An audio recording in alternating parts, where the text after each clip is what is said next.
What a great presentation. Nobody wants to come up here and speak after Garrett. Great job, buddy. I don't think you need me now, but I ate, so I figured I was going to say something. I am Nick, and I think he said it twice, but I am the regional director of Young Life, and I'm so thankful to be here. I got stuck on one of the pictures. It was the picture of the guys at a paintball park.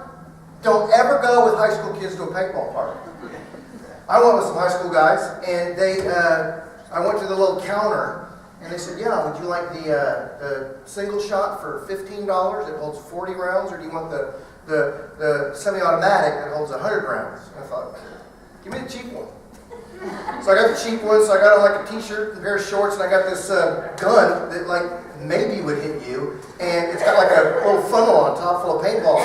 All my guys come piling out of Suburbans, and they have backpacks, and they have sights, and they look like they're like just came off like an Xbox game, and they're shoot way further than me. And I got lit up right at the beginning, and I was like, "Oh my gosh, I'm gonna get killed out here."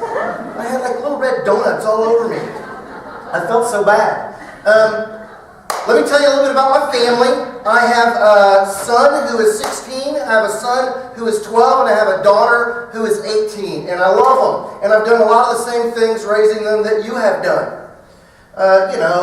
Eat dinner, yard work, put them to bed, grind about homework, make them brush their teeth, make them bathe. My 12-year-old still hasn't gotten BO yet. I think that kicks in a little bit later on in life. Still, he just smells like a puppy. He never needs to bathe. And I like that. But my son Peter, I want to tell you a story about him. He's 16 now, and I took him on a Y Guides camp out. Y'all ever been on a Y Guides camp out? We used to call it Indian Guides when we were kids.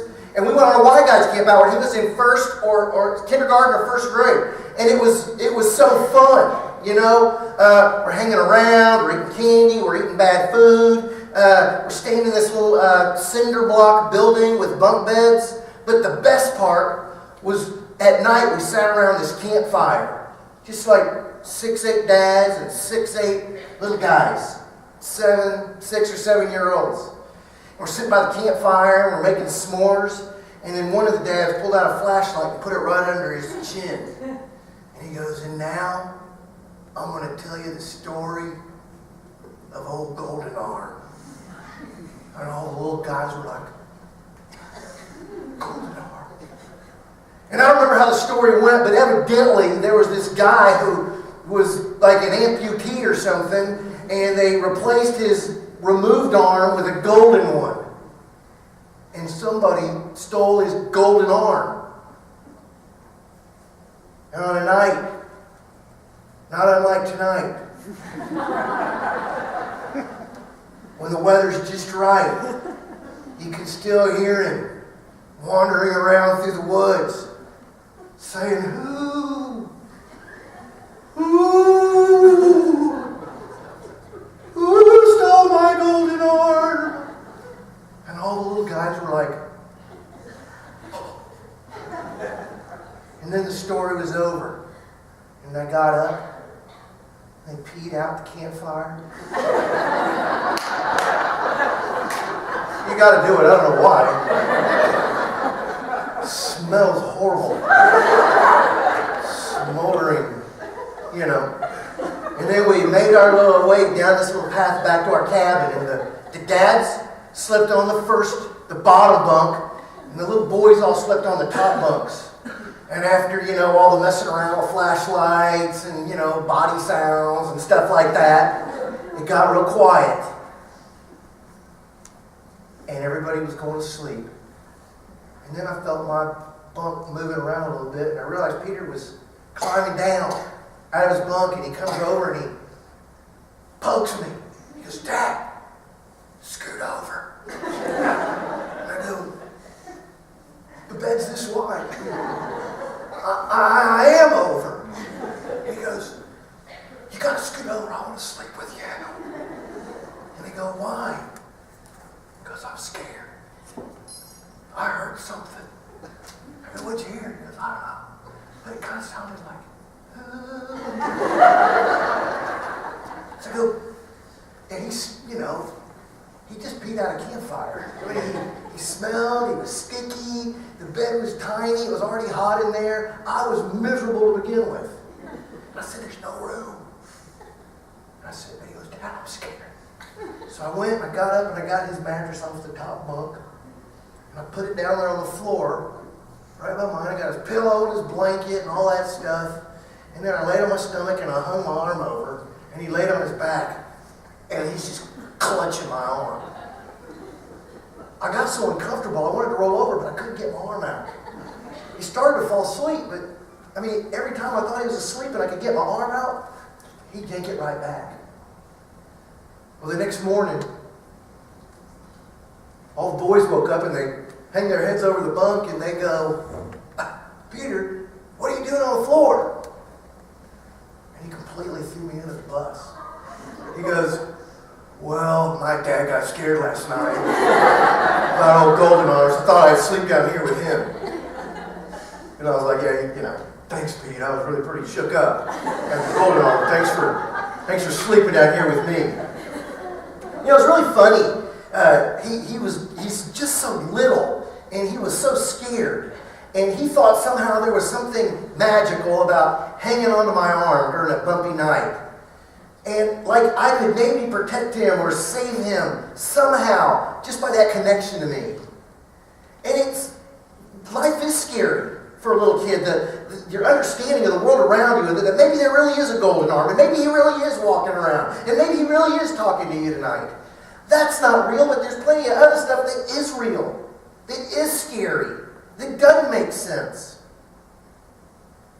And sometimes you just want somebody to help you through that. And sadly, there's so many kids that don't have anybody like that in their lives. Stuff is scary when you're a kid. And in Argyle, I guess they don't have to worry about being in a gang or anything like that. Argyle is pretty safe. But kids in Argyle, it's scary for them too. Life is scary for a kid in Argyle. It's a whole different set of stuff that's scary. And it's stuff that you're scared of too. It's hard to think of not making the grade. It's hard to think you might get cut. It's hard to not make the SAT score, the ACT score, not have the GPA that gets you to the college that everybody else is getting into. It's hard not fitting into that social group. It's hard eating lunches alone. It's hard disappointing your parents. It's hard not having the kind of face that everybody wishes they had. It's hard having to live in a body that's not the shape that you wish it was. It's hard. It's scary. And a lot of kids, they live with a low-grade level of anxiety. And a lot of kids live with a low-grade level of a little bit of a depression. And there's a little bit of fear because it's scary. Because all that stuff matters. What would happen to me if I didn't make cheerleader? What would happen to me if I got cut? What would happen to me if I didn't get into that school? What would happen to me if he broke up with me? What would happen to me if she broke up with me? What would it be like if anybody even noticed I exist at this school? What would happen if my parents did get the divorce? What would happen if my dad did lose his job? That stuff is scary. But when the morning comes and everybody looks down over the bunk, kids are like saying, I'm not scared. He was scared. From a very early age, we don't want to show that something's wrong. We don't want to show that something is scary. We don't want to show fear.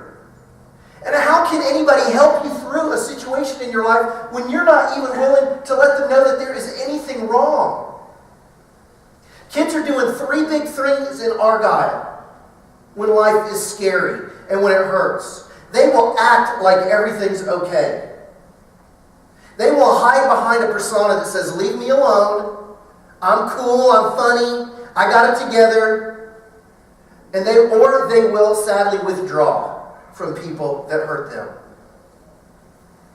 And I know so many kids like this. One summer at camp, the one that you're talking about, Frontier Ranch, we did this thing. We gave kids a chance to write down things on a card. It was called Post Secrets. You know how now in the digital age, kids are so connected, more connected than ever before, and they're always constantly updating and posting, either with photographs or words, the things that are going on in their lives. either on Facebook or tweeting it or Instagram or whatever. There's no need for anybody to not be updated on how fabulous your life is. And nobody puts up the lousy pictures. They only put the awesome pictures. A guy got a P.O. box, and he said, I want you to send it to me, to this anonymous P.O. box. I want you to send the stuff, the post secrets, the things you would never post on your Facebook, the things you would never tweet out about your life, the things that are just as true, but they're too embarrassing. You're too ashamed of. You're scared for people to know those things about you. It's called post secrets. This guy just started this little website, and his mailbox was jammed. Hundreds of thousands of responses. This is what's true about me. Regardless of what I'm showing you, this is what's true about me, people said. We did that at camp. I asked everybody, I go, write it down. Send it in. Don't sign it. Just let us know what's going on in your life. And we intended to look at those things and pray, and we even wanted to put together a slideshow. These are things that are true about people in this room tonight. And I'd say out of about 400 kids, I'd say 350 participated. And I'd say 340 of them were legit. And about 50 kids didn't participate, and 10 kids made a little bit of a joke about it. One kid wrote on his, I wish I had a mom to tuck me in bed at night. I looked at that and I thought, I think that might be a joke. I think somebody might be being sarcastic with their card. And so I set it aside, thinking this is not one I'm going to show. Because somebody will chuckle and it'll kind of ruin the whole thing. So I set that aside, and then right before the slideshow, I had this feeling I needed to go ahead and put it in. Take the risk. So I put this thing in the slideshow. And I know it connected with some kids. Then we go on this all-day hike, and there was one kid, he was just so tough. He was just so tattooed and pierced and tough. He scared me. And we're hiking down the mountain. And that's the kind of kid I just walked up next to. I said, hey, how's the hike? He goes, I didn't think I liked hiking, but I'm having a pretty good time. I said, tell me about yourself. He started to just unpack his life story. He talked about his mom who moved away when he was so little. And he said he hasn't seen her since. And he doesn't understand why. She doesn't come over anymore. Even though she doesn't love his dad anymore, why doesn't she come over and see me? Why doesn't she check my report card? Why doesn't she do anything? He goes, I just wish I had a mom that would tuck me in at night. And I stopped hiking and I grabbed his arm and I go, that was you? He goes, yeah. I go, you just look so tough. You don't look like having a mom tuck you in at night. It doesn't seem like that is something. What? He goes, yeah, I just wish I had a mom tuck me in at night. That is something that he wanted, that this world stole from him. And everything about him said, I don't need you and I don't need that. But inside, he was dying the same death that a lot of kids do. There's a pump room by the pool, and it's so loud that it pumps all the time. It's just like this rumbling sound from the pump room. When all of camp is quiet, the pump room is rumbling. One night, I had to go find something, and somebody said it's in the pump room. So I go down to the pump room, and I open the door, and in the pump room was a little girl, a camper, crying her eyes out. I said, what are you doing in the pump room? She goes, I just didn't want to cry in front of everybody. This is the only place where I can cry, and nobody will hear me. I go, why don't you want anybody to hear you crying? She goes, I just don't think people would understand. I think people would get sick of listening to me. So I just cry in the pump room. Kids are hurting. Life doesn't make sense to a lot of them. And somebody's got to stop along the way and try to explain to them why life is this way. And life is this way for a very simple reason. And that is because God made us. And He loves us. And He gave us this very life that we live, the 2 legs we stand on, the eyes, the ears, the nose, the breath the air we breathe in. And He made us to where life does not work properly apart from Him. But in the very first few pages of the Bible, we'll find out that the first 2 people God created, they decided that they wanted to live life on their own. The original sin, the first sin, was falling into a lie that said God knows that if you eat this, you'll be like Him. That kind of power, that kind of authority. It's the first 2 people saying, I want to be God, I don't want to answer to you, God. And when the very first 2 people turned their back on God, the human condition changed forever. And we live in a world where people cry in silence. Where kids don't have a mom that tucks them in at bed at night. Where the stress of getting into college will drive them into the ground. And we'll just watch them do it.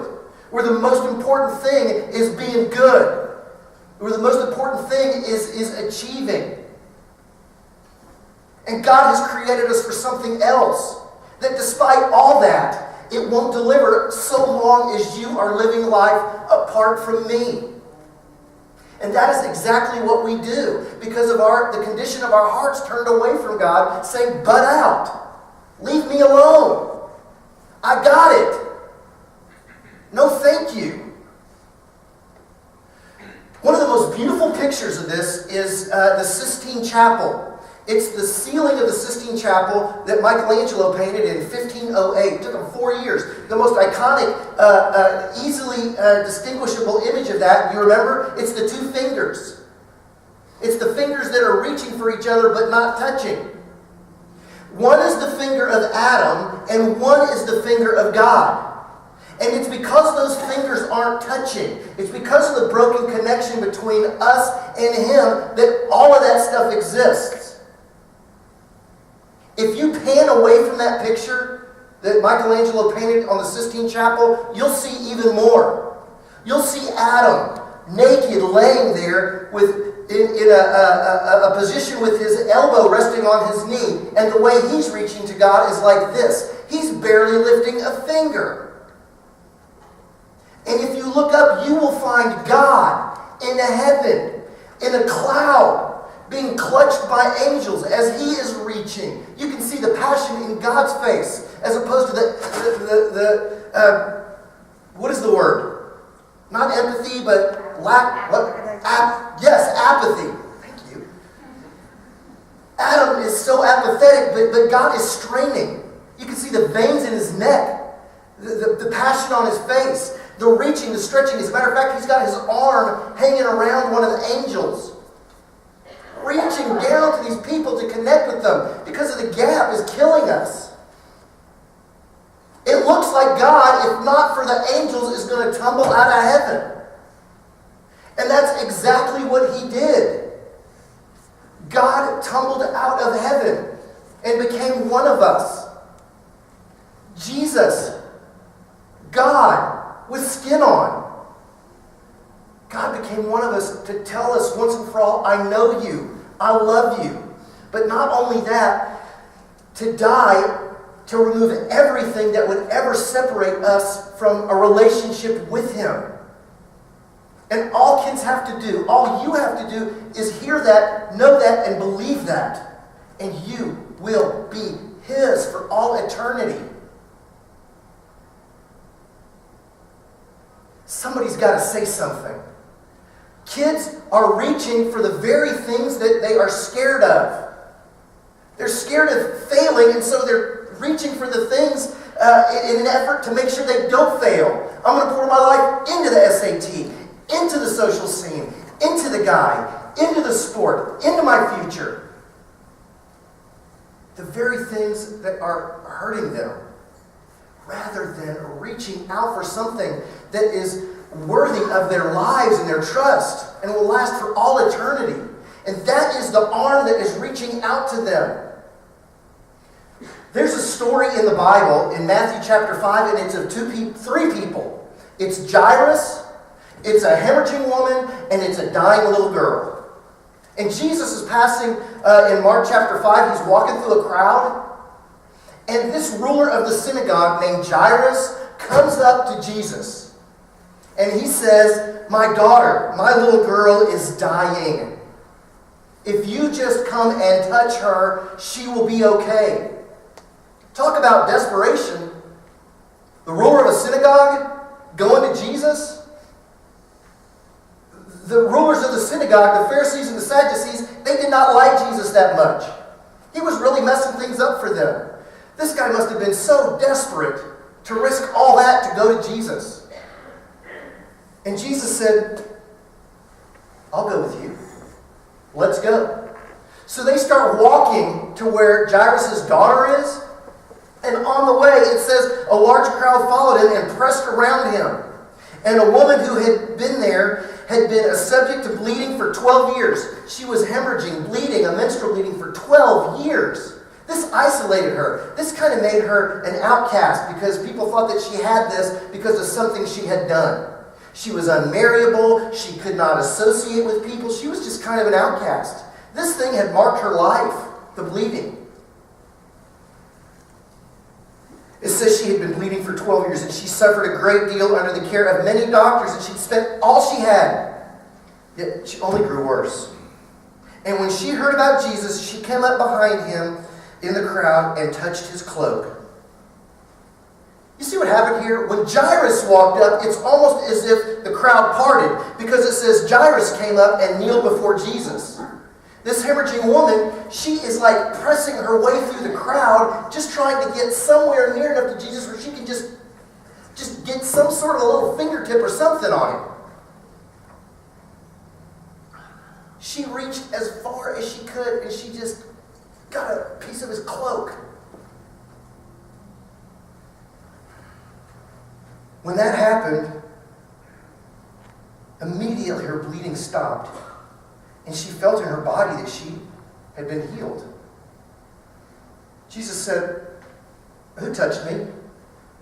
And the disciples said, what do you mean who touched you? There's tons of people. Everybody's touching you. He goes, no, somebody touched me. I felt something. I felt like there was some power that went out of me. He said, who touched me? And the woman said, it was me. She said, I touched you. Jesus said, daughter, your faith has healed you. And then while this was going on, Jairus is like going, enough with the woman, let's go, my daughter's dying. Somebody came up to Jesus and to Jairus and said, it's too late, don't bother. She's dead. And Jesus said, let's go. Take me to her. He said, she's dead though. Jesus said, she's not dead, she's just sleeping. At that, everybody laughed. We know a dead girl when we see her. Jesus told everybody to get out of the room, and Jesus went in the room. And then he said to the little girl, get up. And with Jesus and a couple of his friends, and the mother and the father there, the little girl got up. 2 lives were changed that day, directly. And I don't know how many others were changed indirectly. A woman was healed, and a little girl who was dead came back to life. But make sure you get this, okay? There are a lot of things that were different about these 2 people, and a lot of things that were the same. The things that were different were that this man had spent 12 years of joy watching his daughter grow up, simultaneous with a woman who had had 12 years of agony, watching her body deteriorate. This man had prestige and power and access that allowed him to walk right through a crowd and have that crowd part where he could go right to the feet of Jesus and make his request. This woman anonymously had to push her way through a crowd and just barely get close enough to touch Jesus. One person went on behalf of somebody else, and one person went on behalf of themselves. But the outcome was the same. There are people in this room tonight that have access. When you go somewhere, the crowd parts. You can go before anybody in town or anybody anywhere and have your say and be heard. And I hope that you use the platform you have to stand up for those that don't have that access, that are as helpless as a dying little girl somewhere, that don't have anybody going anywhere on their behalf. And we have the privilege in this room of going before the King of Kings on behalf of kids that are dying and don't even know He exists, that He knows their name, that He loves them, and that He died for them. We have that chance. We have that privilege. What did that little girl do that day to have her life changed and given back to her? She did nothing. It was all done for her by somebody who loved her. And there are a lot of kids in Argyle that don't have anybody that will go before their Father in heaven on behalf of the lost and the lonely and the hurting and the least of these. And we've got a group of people in Young Life in Argyle that's saying, we'll do it. We'll go. We'll pray for them. We'll do that. And then there's a woman who reached through a crowd to get as much of Jesus as she could. You know, she didn't even touch Jesus. It says that she touched his what? And that cloak was what? It was something that was touching Jesus. She just touched something that was touching Jesus, and her life was changed. And I want to tell you that I think every Young Life leader that I have ever met is somebody who is touching Jesus. And as kids come in contact with them, they are feeling the power of God flowing through one body and one life straight to them to where their lives can be changed. It's like they're aluminum and copper, conductors of electricity, where electricity can flow right through. Not rubber, not wood that thwarts the flow of electricity. It's almost like our Young Life leaders and you in here that know, love, and follow Jesus. You are aluminum and copper. The Holy Spirit can flow right through you, from Him through you to somebody else, and a life can be changed forever. That is all Young Life is. That's all it ever was, and that's all it ever will be. A group of people who want to use their access to other people and to their Father in heaven to go to Him and them on behalf of those who can't go themselves, won't go themselves. We're people who want to come in contact with kids that don't know Jesus. But when they come in contact with us, those of us that love Jesus and are in a relationship with Him, they're touching somebody who's touching Jesus. And when Jesus rides in to save the day in the life of somebody else, it's not on a white horse with wings, with thunder and lightning in either hand. He usually has on a button-down shirt and some baggy khaki pants that don't fit very good. They probably need a shave and have a ball cap on. And they love kids. And they love the Lord. And they want to give their life to this. But Young Life just doesn't work in neighborhoods where the neighborhood doesn't want it and doesn't support it. Young Life works and thrives where there's a community of people that say, that's my Young Life team. Those are my Young Life kids. Young Life works when a group of people aren't just interested in their kid, but they're interested in every kid in their town. I want to ask you to help us tonight. I was listening to the radio one night driving back from Fredericksburg. And I was flipping around, and a pastor said the biggest threat to the body of Christ isn't gangs and pornography and rap music and the moral fiber decaying. He said the biggest threat to the body of Christ is none of those things. We can build big enough, thick enough church walls to keep all that out. And that is the biggest threat to the body of Christ.